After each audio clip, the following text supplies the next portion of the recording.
안녕하세요. 얼마 전 인생의 귀한 경험을 하고 지금은 싱글맘이 된 40대 초반의 여성이에요. 여러분이 생각하는 이혼 사유 중에 가장 흔하지 않은 사유는 어떤 게 있나요? 저는 제가 바로 그런 흔하지 않은 사유로 이혼을 하게 됐다고 생각해요. 정말 너무도 어이없는 이유였거든요. 제가 이상한 건지 제 전 남편이 이상한 건지 보시고 한번 판단해 주세요. 저와 남편은 친구들의 소개팅으로 만났어요. 저와 남편의 주선자들이 절친이었고 그들의 소개로 남편과 만나 좋은 인연을 이어왔죠. 남편은 참 착하고 성격은 그리 나쁘지 않았어요. 제가 남자 만날 때 거르는 세 가지도 전혀 해당되지 않았죠. 바람기, 폭력, 노름. 이 세 가지는 제가 세상에서 제일 싫어하는 것들이었어요. 남편은 술을 마셔도 순둥순둥하고 여자라고는 그림자도 없던 사람이었어요. 게다가 저와 연애를 시작하고부터는 여사친과의 연락도 끊을 정도였으니까요. 그렇게 제대로 된 남자와 왜 이혼을 했는지 궁금하시죠? 이렇게 사람 좋은 남편이 가진 딱 하나의 단점. 그것은 바로 팔랑귀라는 점이었어요. 팔랑귀가 뭔지 아시나요? 남의 말에 쉽게 흔들리는 사람을 말해요. 솔직히 여태까지 그것 때문에 마음 고생한 적이 한두 번이 아니었죠. 그 팔랑귀의 가장 무서운 점은 직장마저 시도 때도 없이 바꾼다는 거예요. 결혼이라는 건 안정을 위해 하는 거잖아요. 그리고 애를 낳는 것도 안정적인 환경이 뒷받침되어야만 가능한 일이라고 저는 생각하거든요. 그런데 남편은 그게 없더라고요.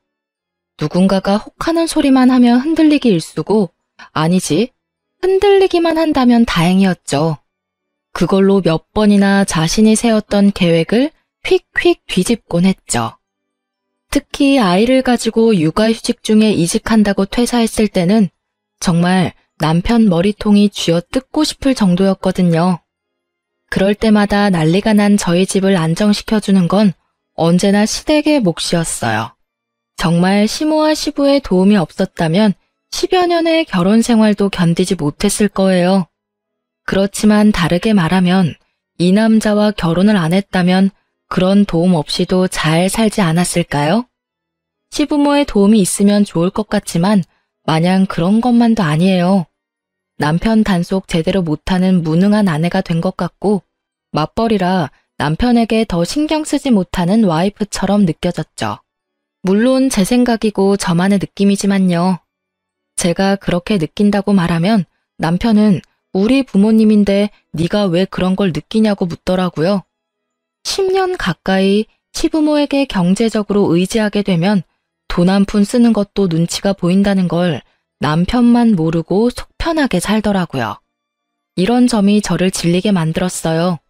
그렇게 10년을 넘게 아슬아슬한 줄타기 같은 결혼 생활을 어찌저찌 유지해오고 있었죠. 저는 남편과 생활비를 반씩 부담하고 있었어요.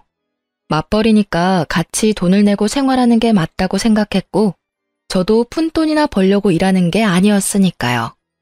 제대로 된 월급 받으며 일하니 제 몫은 당연하다 싶었는데 어느 날은 남편이 생활비를 안 주더라고요. 자신이 내야 할 몫이 있는데도 말이죠. 여보, 생활비가 안 들어왔는데 좀 늦어? 아, 벌써 날짜가 그렇게 됐나? 미안한데 이번 달은 못 줄 것 같은데.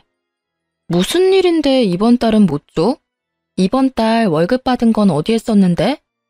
빌린 거 좀 갚고 쓸 데 있어서 썼지. 많이 모자란 것 같으면 엄마한테 말해서 돈 좀 받아올까? 남편의 엄마 소리에 저는 깜짝 놀라 고개를 저었어요. 아니, 됐어. 맞벌이 하면서 그 정도 돈도 없다고 뭐라 하실까봐 겁나. 일단 이번 달은 내가 생활비 할 테니까 다음 달부터는 잊지 말고 챙겨줘. 그날은 그렇게 대수롭지 않게 지나갔어요.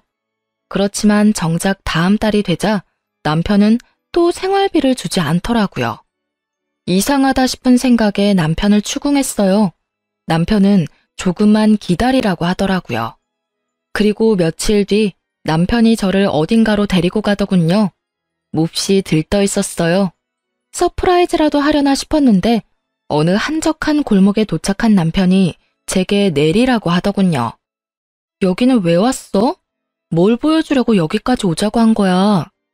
한번 쓱 둘러봤지만 별로 특별할 게 없는 오가는 사람조차 많지 않은 골목이었거든요. 그때 남편이 어느 카페 앞으로 데려가더라고요.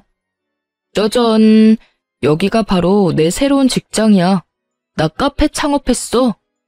남편의 그 말에 저는 너무 놀라 말을 잃었어요. 갑자기? 나한테 한마디 상의도 없이? 왜?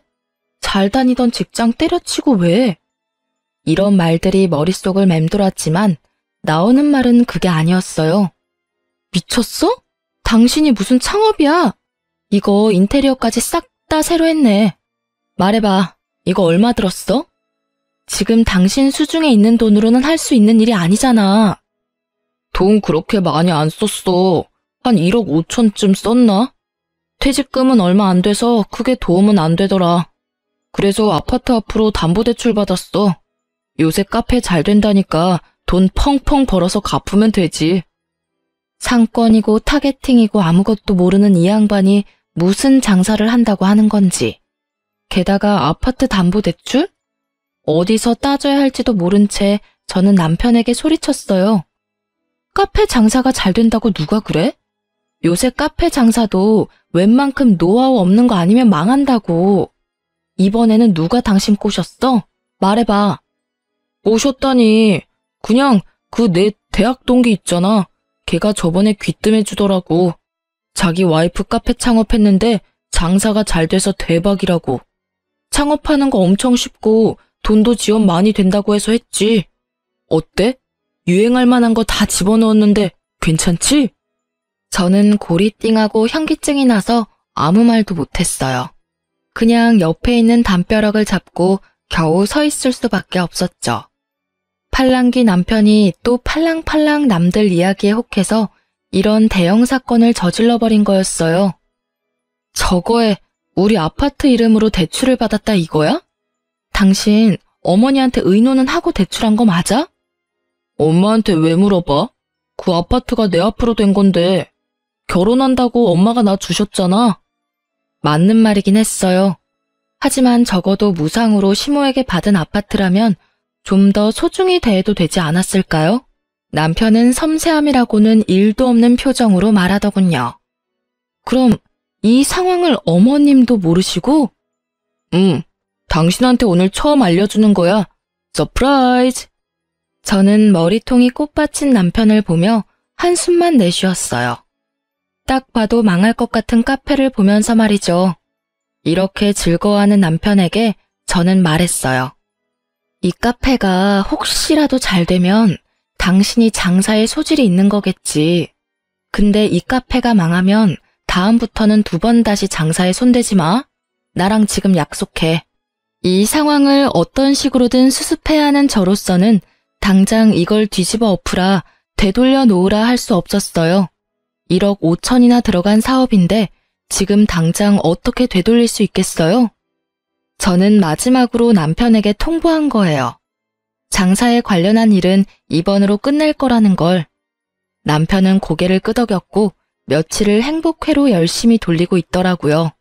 그런데 역시나 제 예상대로 상황이 흘러가더라고요.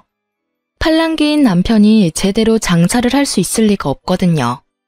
결국은 남들 따라 이것 찔끔 저것 찔끔 해보다가 특색 없고 상권 좋지 않은 상황에 빚만 남긴 채 폐업 처리됐어요. 빚이 많은 이유는 몇 번 쓰지도 않은 물건을 트렌드에 맞춘다나 뭐다나 하는 이유로 사모아놓고는 결국 써보지도 못한 채 폐업이 돼서 그래요.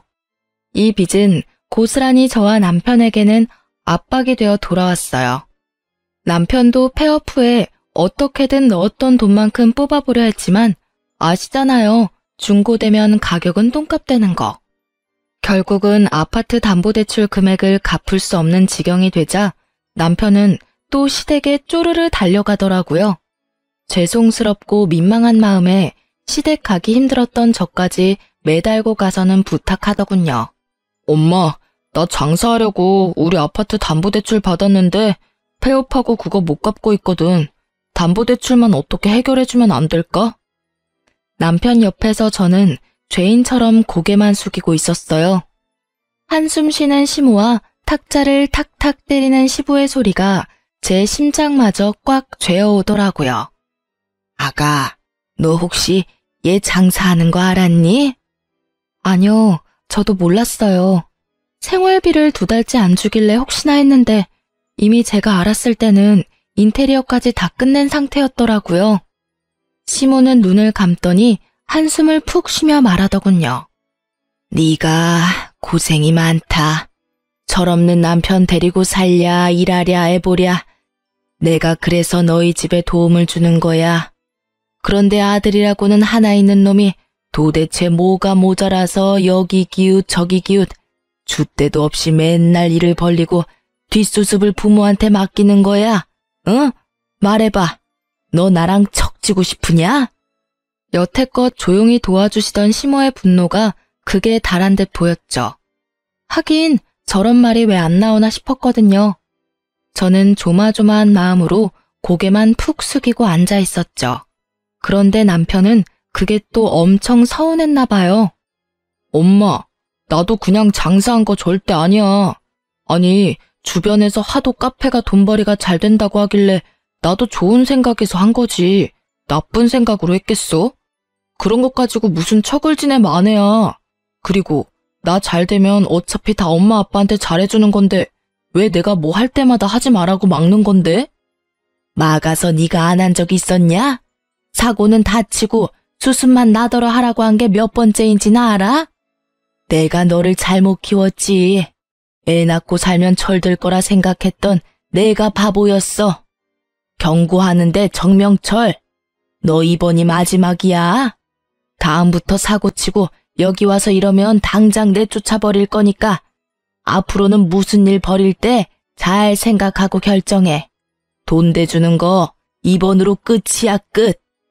그리고 이번 일로 너한테 재산이 있다는 게 얼마나 위험한 건지를 알았으니까 네 앞으로 줄 아파트 명의는 전부 며느리랑 내 앞으로 돌려놓을 거다.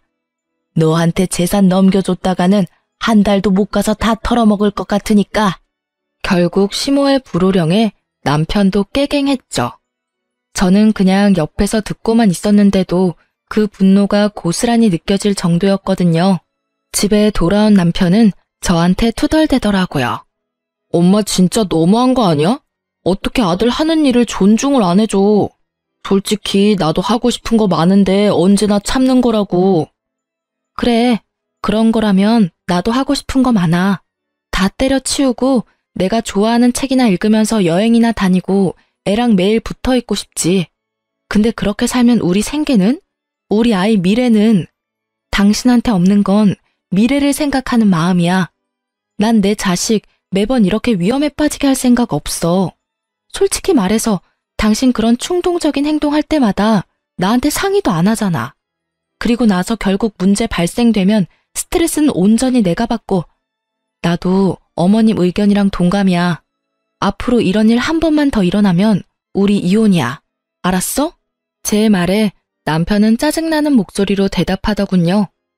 당신이나 엄마나 똑같아. 매번 내가 하는 일에 못마땅해야지. 나를 존중하지 않는 게 누군데? 여전히 반성하지 않은 남편은 저와 시모를 탓하더라고요. 그래서 이혼하게? 누가 이혼한대? 그냥 혼잣말했어. 앞으로는 그런 일 있으면 이야기하면 되잖아. 결국 남편에게 대답을 받아내고서야 저는 안심했어요. 그리고 남편의 그런 철부지 없는 행동 탓에 남편 명의가 되었을 아파트는 저와 시모 공동 명의로 변경되었죠. 저는 마음이 조금 편해졌어요. 아파트에 제 지분이 생겨서가 아니라 이제 집 잃을 걱정은 사라졌다는 생각 때문에요. 그 일 이후로 얼마간 남편은 더 이상 사고를 치지 않았어요. 하지만 사고를 치는 것보다 더 큰 일이 먼저 일어났죠. 남편이 폐업을 한 그 이듬해 제 생일을 불과 일주일 앞두고 일이 벌어졌죠. 남편이 한 2달 전부터 유독 이상한 증상을 보였어요. 안절부절 못하고 폰을 손에서 떼지를 못하고 발을 달달 떠는 모양새를 보니 뭔가 불안해하는 것 같더라고요. 그런데 그 일이 벌어진 날 아침에는 뭔가 산뜻해 보이더라고요. 그간의 불안이나 두려움은 다 날아간 것처럼 느껴졌죠. 그냥 남편의 감정 기복이었나 보다 하고 편하게 생각하던 제게 남편이 저녁에 잠시 아이를 친정에 맡겨두고 밥이나 먹고 오자고 하더라고요. 이상한 마음이 들었어요. 제 생일은 일주일이나 남았는데 어째서 지금일까 싶었죠. 그렇지만 고민 한들 답이 생기는 것도 아니라 일단은 남편과 함께 식사를 하러 갔죠. 식사는 제가 좋아하는 대게였어요.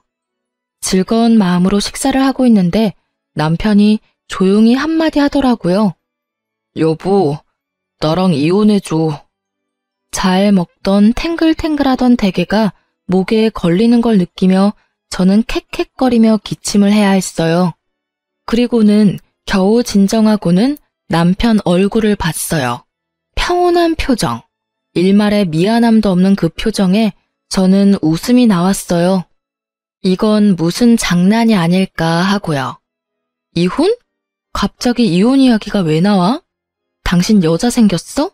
아님 나 몰래 또 사고 쳤어? 그것도 아님 내가 저번에 당신한테 이혼하자고 해서 삐졌어? 제가 농담처럼 묻자 남편이 고개를 젓더라고요. 아니야, 그런 거. 나 취직 준비 중인 거 알지? 당시 남편은 몇 개월 동안 취직을 준비 중이었어요. 취직이 안 된 이유는 뻔했어요. 눈만 높아진 데다가 남들이 좋다고 하는 곳만 골라서 넣으니 넣는 족족 떨어지는 거였죠.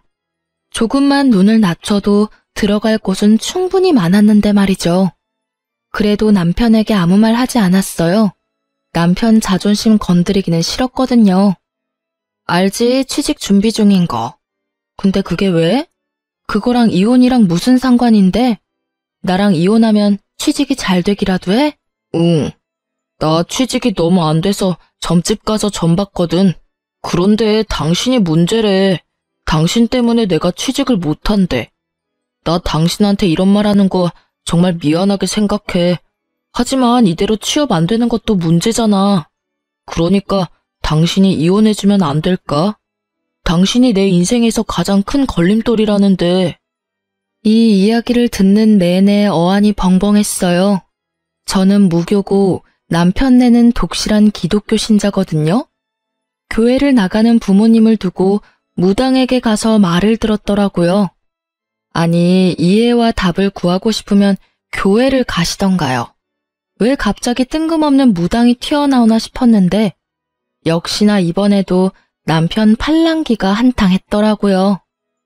친구가 장사가 안 돼서 점 봤는데 아주 잘 보더라잖아. 그래서 나도 SNS 보고 점집 찾아서 점 봤지. 그런데 거기서 내가 일이 안 풀리는 게 다 마누라 탓이라고 구태한다고 하잖아. 그래서 구술했는데 당신 그늘이 너무 강해서 구태도 효과가 없으니 이혼을 하라고 하더라고. 저는 경악했어요. 저도 모르는 사이에 남편이 굿까지 했다니 말이죠. 게다가 굿이라는 거 10,000원, 100,000원에 할 수 있는 거 아니지 않나요? 당신 굿은 무슨 돈으로 한 거야? 굿? 그거 빌렸지. 차 담보로. 500만 원 정도 하는데 그 정도 금액으로 내 미래를 사는 거면 아깝지 않다고 생각해. 미쳤다는 말이 무색해질 정도로 제대로 돌아버린 남편을 보며 저는 화가 치밀어 올랐어요. 여태껏 싫은 소리 한 번 안 하고 참아줬더니 맨날 사고만 치는 개자식 주제에 이제 와서 나에게 지 인생의 걸림돌이라고 할 자격이 있기나 해요? 당신 진짜 미쳤어. 당신이 왜 굿을 해? 그리고 차 담보대출? 저번에 어머니 말씀 못 들었어? 저번이 마지막이라고 분명히 경고하셨잖아. 근데 왜 또 못 참고 사고를 쳐? 이혼? 이혼하는 거 상관없는데 당신이 나 싫어하고 내가 당신 싫어지면 그때 이혼하는 거지. 생판 모르는 무당이 이혼하랬다고 진짜 이혼하자는 미친놈이 세상에 어딨어? 당신은 내 미래를 위해서 그 정도도 못해줘? 나도 무당 말을 다 믿는 건 아니야. 그치만 할 수 있는 건 다 해봐야지. 내가 왜 이렇게 재수가 없는지 그게 당신 탓이라는데 당신은 나한테 죄책감도 안 느껴져? 이런 말을 듣고 있는데 아주 답답해 돌아가시겠더라고요. 이건 뭐 사이비 종교에 빠진 배우자와 이야기하는 것과 다름없더라고요. 저는 일단 여기서는 물러서기로 했어요. 이 이상 이야기해서 좋을 것 하나도 없다고 생각했거든요. 나한테 이런 소리 하는 당신이나 죄책감 느껴야지. 내 선에서 해결 못하는 일이니까 일단 나는 못 들은 걸로 할게. 그런 이유라면 나는 이혼 안 해. 이혼할 이유도 없고. 결국 저 혼자 집으로 돌아오는데 진짜 머리에서 스팀 나는 기분이었어요. 저놈은 도대체 무슨 생각으로 저딴 말을 짓거리나 싶었죠. 일단 잠시 머리를 식히면 남편도 제자리로 돌아올 거라는 생각으로 저는 당분간 남편을 피해 다녔어요. 그런데 남편은 포기하지 않았더라고요. 이틀 뒤 친정어머니에게서 전화가 왔거든요. 예, 너 정서방이랑 무슨 일 있니? 무슨 일이길래 정서방이 우리 집에 와서 너랑 이혼하겠으니 너를 설득시켜달라고 하는 거야. 비명 지르듯 말하는 친정엄마의 목소리에 저는 눈을 꾹 감았어요. 지끈거리는 머리를 부여잡고 엄마에게 말했죠. 아무 일 없어. 갑자기 와서 이혼해달라고 난리야 지금. 뭐? 이유가 없는데 왜 이혼을 해달라니? 그것도 처갓집에 와서 할 말은 아니잖니. 진짜로 아무 일 없는 거 맞아? 엄마의 물음에 말문이 막혔어요. 일이야 있었죠. 남편이 벌인 그런 일들이 있기야 했지만 그걸 말하자니 남편 험담처럼 느껴지고 말하지 않으려니 제가 답답하더라고요. 결국은 그 일을 말해줬어요. 정서방 요새 취직이 안 되고 있었거든. 저번에 장사하고 난리치다가 폐업한 뒤로 그것 때문에 어디 점집에서 점을 보고 왔다는데 거기서 굿까지 했대. 500이나 주고. 그 점 보는 무당이 와이프가 문제라고 이혼해야 운이 트인다나 뭐라 했다나 봐. 뭐? 정서방 집이 기독교 아니었어? 근데 왜 점을 보러 가? 교회를 가서 기도를 해야지. 내 말이 저 사람 속 지금 아무도 몰라. 진짜 미치겠어. 정말로 있던 정도 다 떨어질 것 같아. 요새는 진짜 얼굴 꼴도 보기 싫어. 그래서 나도 내버려두고 피하고 있었는데 엄마한테까지 가서 그런 말 했다 이거지? 이 남자가 선을 넘네?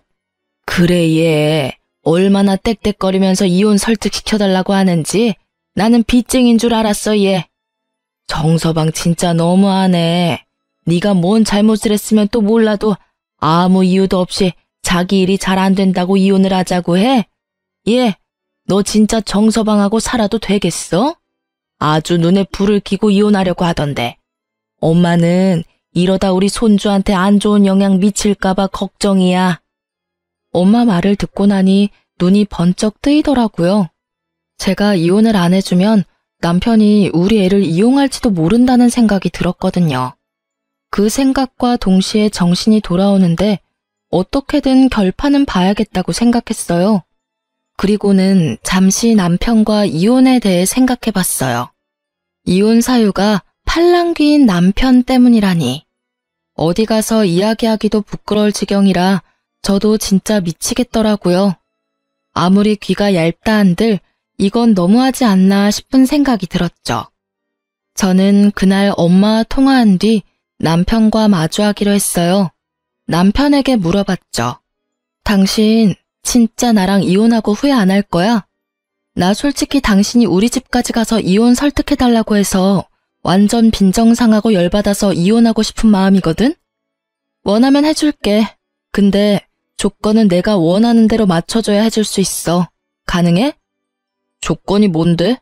당신이 이혼만 해주면 나 다 해줄 수 있어. 내가 원하는 이혼이기도 하고. 일단 우리의 친권이랑 양육권 나한테 줘. 나 애 없으면 못 살아. 그리고 위자료도 줘. 최대한 많이.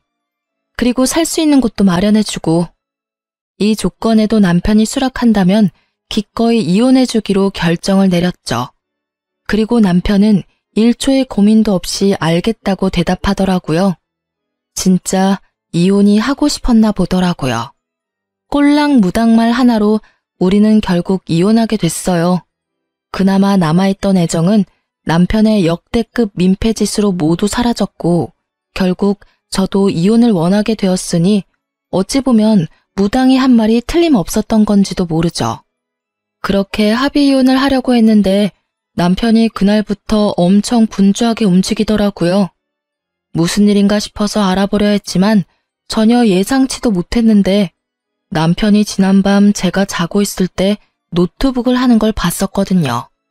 혹시 뭔가 있나 싶어서 노트북 검색 기록을 찾아봤어요. 웹페이지마다 이혼 변호사, 이혼 전문 변호사, 유책 배우자, 언어폭력 이런 내용을 검색했더라고요. 이상하다 싶었죠. 우리 이혼에 유책 배우자가 있다면 남편일 거고 언어폭력 같은 건 없었거든요. 그리고 합의로 하기로 했는데 변호사가 필요할 리가 없잖아요. 뭔가 수상한 냄새가 가득한 그때 바탕화면에 뜬 처음 보는 폴더 하나를 클릭하자 남편이 뭘 생각하고 있었는지 확인할 수 있었어요. 그 내용을 보자마자 저는 정신줄을 놓고 욕부터 입 밖으로 꺼내고 있었어요.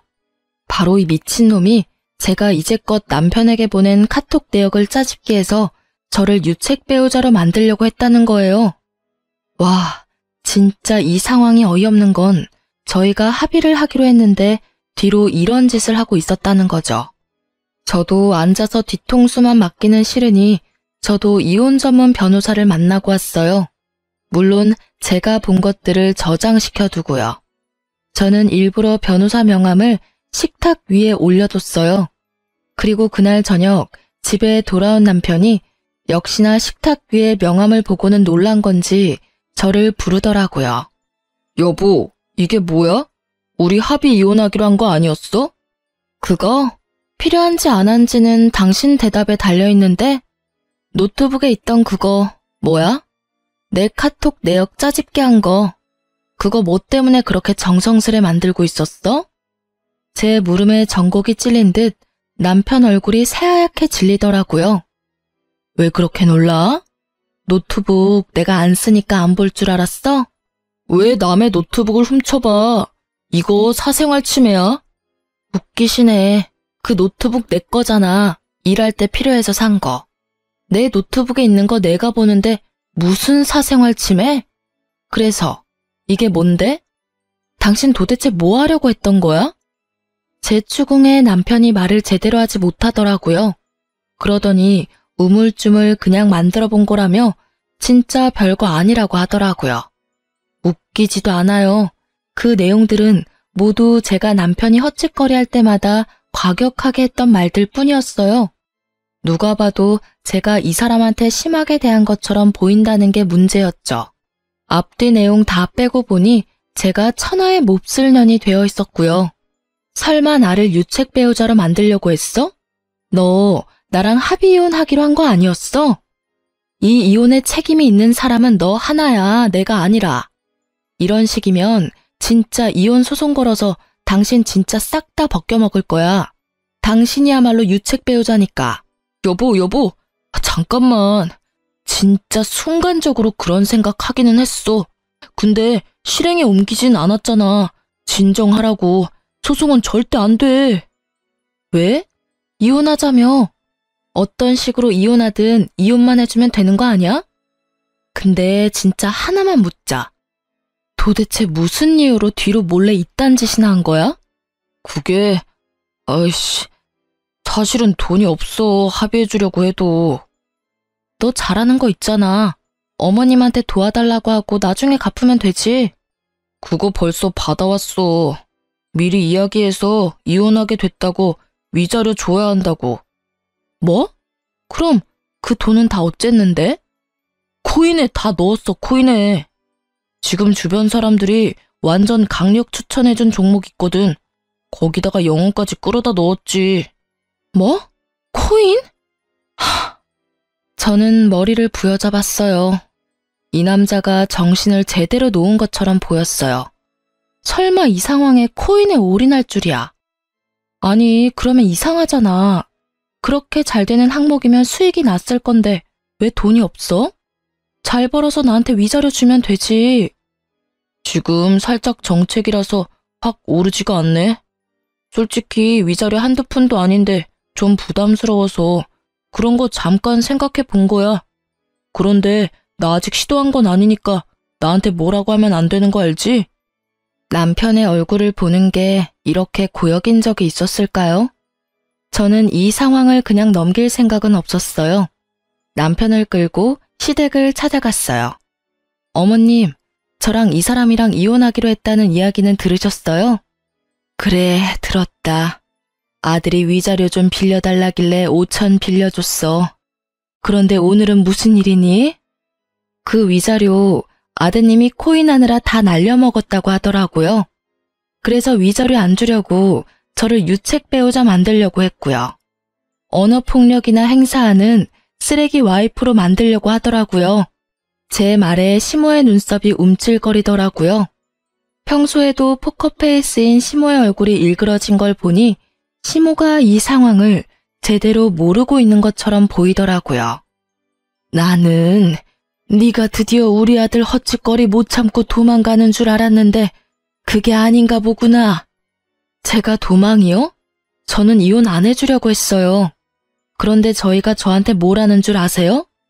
취직이 안 돼서 점집 가서 점을 봤다고. 근데 와이프 때문에 자기가 길을 못 편다는 이야기를 듣고 저한테 자기 미래를 위해서 이혼하자고 한 거라고요. 제가 싫다고 했더니 친정에 찾아가서 어머니한테 이혼할 수 있게 저를 설득시켜달라고 했어요. 점집 이야기에 독실한 기독교 신자인 시모의 얼굴이 완전 귀신처럼 바뀌더라고요. 하긴 모태신앙인 아들이 점집을 갔다니 분노할 법도 하죠. 너 며느리 말이 사실이냐? 네가 점집을 가서 뭘 봐? 아이고, 이 정신 나간 아들아. 어떻게 하루가 멀다 하고 사고를 치더니 이번에는 그런 이유로 이혼을 해. 게다가 처가집에 가서 네가 그런 요구를 했다고? 너 진짜 귀신이 들었나 보다. 내가 인간이 아니라 귀신을 낳았나 봐. 여태까지는 내가 다 책임지고 해결해 주려 했는데 안 되겠다. 너 이제부터 내 아들 아니야. 남편은 그럼에도 별 미동이 없더라고요. 이 상황의 심각성을 본인만 모르고 있더라고요. 눈치도 없는 놈 알려줄 필요도 없으니 그냥 지켜보기만 했어요. 엄마는 아들 미래가 중요하지 않아? 며느리 때문에 내 출세가 막힌다는데 그럼 며느리를 내치는 게 맞지. 왜 나를 탓하는지 이해가 안 되네? 저 말하는 것 좀 봐. 네가 지금 집에서 가져간 돈이 얼마나 되는지 알아? 이혼 위자료 내가 너한테 주는 게 아니었어. 며느리한테 직접 줬어야지. 엄마, 그리고 와이프랑 엄마 공동 명의로 된 아파트 엄마 거잖아. 그거 나한테 돌려주면 안 돼? 안 돼. 너한테 돈 줬다가는 아무것도 남는 거 없을 거다. 네가 어차피 위자료 날려먹었으니까 그 아파트는 며느리 줘. 위자료로 그 아파트 정도가 아니면 내가 부끄러워서 고개도 못 들고 다닐 지경이야. 그런 정신 나간 이유로 애까지 있는 마누라를 버리는 놈이 내 자식이라는 게 부끄러워 미칠 것 같다고. 아, 엄마, 그거 나한테 주기로 한 건데 왜 말을 바꾸는 건데? 솔직히 저는 그 아파트 시댁에서 다시 가져갈 줄 알았거든요. 그런데 시모가 저한테 준다니 저도 당황스러웠죠. 네가 나한테 가져간 돈은 그 아파트 2배나 돼. 너는 진짜 양심도 없니? 엄마가 네 은행이야? 뭔 일만 있으면 찾아와서 돈이나 해달라고 하고 수습이나 해달라고 하고. 나도 이렇게는 못 산다. 네가 제정신 차릴 때까지 나는 이제 더 이상 아무것도 안 해줄 거야. 그리고 합의 이혼 안 하면 소송비도 일절 지원 안 할 테니까 그렇게 알아. 시모의 불호령에도 남편 얼굴은 의기양양하더라고요. 그래, 엄마 마음대로 해. 나도 코인으로 돈 좀 벌었거든? 그거 있으면 저딴 아파트 별거 아니니까. 나중에 나한테 와서 빌며 후회나 하지 말라고. 그럴 일 없을 거다. 그리고 너 우리 집에 들어올 생각하지 말고 집이나 찾아봐. 지금 있는 집은 며느리한테 위자료 대신 줄 테니까. 결국 저는 위자료 대신 그 아파트를 받기로 했고 남편은 그 집에서 쫓겨나가듯 나갔어요. 합의 이혼을 한 거고 일단 아파트는 공동 명의로 되어 있는 상태라서 어머님이 제 명의로 돌려주셨어요. 저를 유책 배우자로 만들려고 했던 남편도 저한테 그걸 들킨 뒤로는 어떻게 해볼 생각도 안 한 것 같더라고요. 시모 덕분에 무사히 이혼을 한 저는 살고 있던 집이 찝찝해서 팔아버리고 그 돈으로 다른 곳에 아파트를 얻어서 들어갔어요. 그리고 양육비에 대해서는 시모가 남편 몰래 먼저 연락이 왔더라고요. 자기 아들이 언제 사고를 쳐서 또 돈을 다 날릴지 모르니 일시금으로 위자료 명목으로 5천만 원을 더 주시겠다고요. 양육비 절대로 못 보낼 상황 생길 것 같다고 하시면서요. 저는 사양하지 않고 받았어요. 혼자서 애 키우게 됐으니 그 돈도 감지덕지였죠. 남편놈 성격 제대로 알고 있던 시모가 이렇게 챙겨주는 것도 너무 감사했어요. 그리고 몇 달 안 지나서 전 남편에게 연락이 왔더라고요. 전화를 받지 않으려다가 받았어요. 여보, 혹시 나 돈 좀 빌려줄 수 있어? 우리 이제 남이야. 난 당신한테 이런 요구 받을 이유도 없고 받고 싶지도 않아. 당신 코인 잘 되고 있다면서 그럼 그거 팔아서 돈 마련해. 코인은 망했어. 그리고 당신이랑 이혼한 것도 내가 잘못한 것 같아. 그러니까 우리 다시 잘해볼 생각은 없어? 무슨 소리야. 당신이 이혼하고 싶다고 해서 내가 해준 거잖아. 나는 그때 당신 보고 있던 정도 다 떨어진 사람이야. 그런데 코인 망했다고 다시 만나자고? 너 그게 나한테 할 소리니? 나도 어쩔 수 없었어. 나 사실은 대출 당겨서 비트코인 샀었거든. 코인이 안 올라서 고민하다가 SNS에 유명한 점집이라고 찾아서 갔는데 그 코인 안 오르는 게 내 운이 당신 운에 막혀서 그렇다는 이야기를 들었거든. 그래서 이혼하자고 한 거야. 근데 얼마 전에 코인이 망했거든? 당신 TV에서 보지 않았어? 코인 때문에 난리 났었잖아. 저도 아는 사건이었어요. 수많은 피해자를 양산한 그 코인에 대한 기사를 본 적 있었죠. 못 볼 수가 없었어요. 인터넷 기사 1위에다 아예 도배가 됐었으니까요. 엄청나게 뻥튀기 된 코인이 순식간에 폭락한 뒤 결국 폐지가 됐었죠. 그거 보면서 혹시나 싶긴 했는데 역시나 그 코인에 전 남편도 투자를 했었던 거죠. 대출까지 당겨서. 그 코인이 당신이 투자한 코인이었어? 그러게 누가 그렇게 무리하게 코인을 하래? 어머님이 주신 내 위자료까지 거기에 넣었으면 나한테 와서 이런 말 하는 건 좀 아니지. 진짜 미안하게 생각해. 나도 몰랐어. 코인 망하고 나도 놀라서 그 점집 찾아갔는데 없어졌어. 게다가 사기꾼이었다고 난리 났더라고. 반짝 한 달만 하고 도망갔다고. 그래서 너무 걱정돼서 다른 점집 찾아갔거든. 그런데 거기서 그러더라고. 내 운이 엄청 안 좋아서 그렇다고. 와이프랑은 관련 없고 와이프는 오히려 제 방 역할에서 풍파를 좀 막아줬을 거라고 하더라고. 이혼했다고 하니 그럼 제 방이 없어져서 안 좋은 기운을 그대로 다 맞았을 거라고 하잖아. 내가 사기꾼한테 속아서 그런 거니까 당신이 이해 좀 해줘. 내가 그걸 왜 이해를 해야 해? 언제는 나더러 당신 인생의 걸림돌이라더니 이제 와서 그런 말하면 내가 좋아할 줄 알았어? 얼씨구나 하고 당신 따라 다시 재결합해줄 줄 알았냐고. 정신 좀 차려.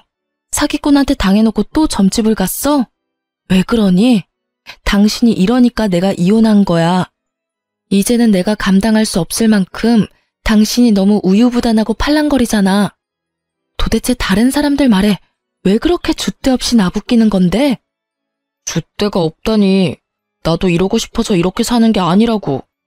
솔직히 말해서 나도 잘 살고 싶어서 이런 거 저런 거 해보다가 이렇게 된 거잖아. 줏대가 없는 게 아니라 이것저것 도전해본다고 생각해주면 안 돼? 도전? 당신 나랑 애 앞에서 그런 이야기 할 수 있어? 당신 도전에 우리가 얼마나 불안하고 두려웠는지 이야기 안 하면 몰라? 매번 당신이 이직하거나 장사를 하려고 할 때마다 돈은 나가고 결국 뒤에 남은 빚 못 갚을 것 같아서 끙끙댈 때 당신이 우리한테 해준 게 뭐야? 당신 느긋한 표정으로 매번 어머님이 해결해 주실 거라고 철석같이 믿고 있었지? 나는 어머님이 당신한테 정 떨어져서 이번에는 수습 안 해주면 어쩌나 하고 매번 걱정하던 기억밖에 없어. 재결합? 내가 미쳤어?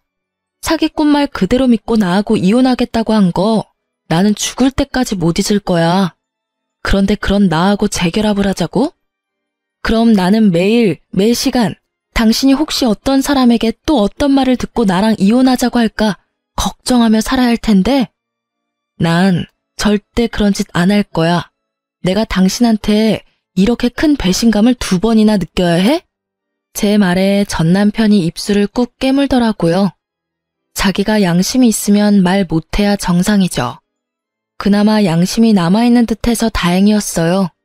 저는 남편에게 마지막 말을 꺼냈어요. 나는 절대로 그럴 생각 없어. 당신이 억만금을 준다 해도 당신하고 재결합할 생각 없으니까 2번 다시 찾아오지 말아줘. 매몰차 보이겠지만 이렇게라도 안 하면 끝까지 쫓아와 말도 안 되는 요구할까봐 최대한 단호하게 끊어보냈어요. 그렇게 몇 달을 연락이 다시 없었거든요. 그 전 남편 연락을 듣게 됐어요. 전 남편이 저한테 쫓겨나서 시모에게 찾아갔는데 시모가 아예 받아줄 생각도 안 했다고 하더라고요. 그러면서 전 남편에게 이미 유언장에도 전 남편 이름 지웠다면서 앞으로 찾아오지 말라고 했다고 하더군요. 시모는 그래도 완전히 내칠 생각은 아니었는지 전 남편에게 앞으로 7년 동안 한 직장에서 꾸준히 일하며 성실하게 다니고 난 뒤에 오면 재산을 조금은 남겨준다고 했대요. 하지만 글쎄요. 하루가 멀다 하고 남의 이야기에 마음이 들썩이는 저 남자가 무슨 수로 7년을 꾸준하게 한 직장을 다닐 수 있을까요? 게다가 저번에는 무리하게 아들 만나서 엄마랑 다시 잘해보려고 할 테니 도와달라고 했다더라고요. 애한테 무슨 짓을 하는 건지. 그렇지만 저학년인 아들이 그 말 듣고 한마디 했다고 하더라고요.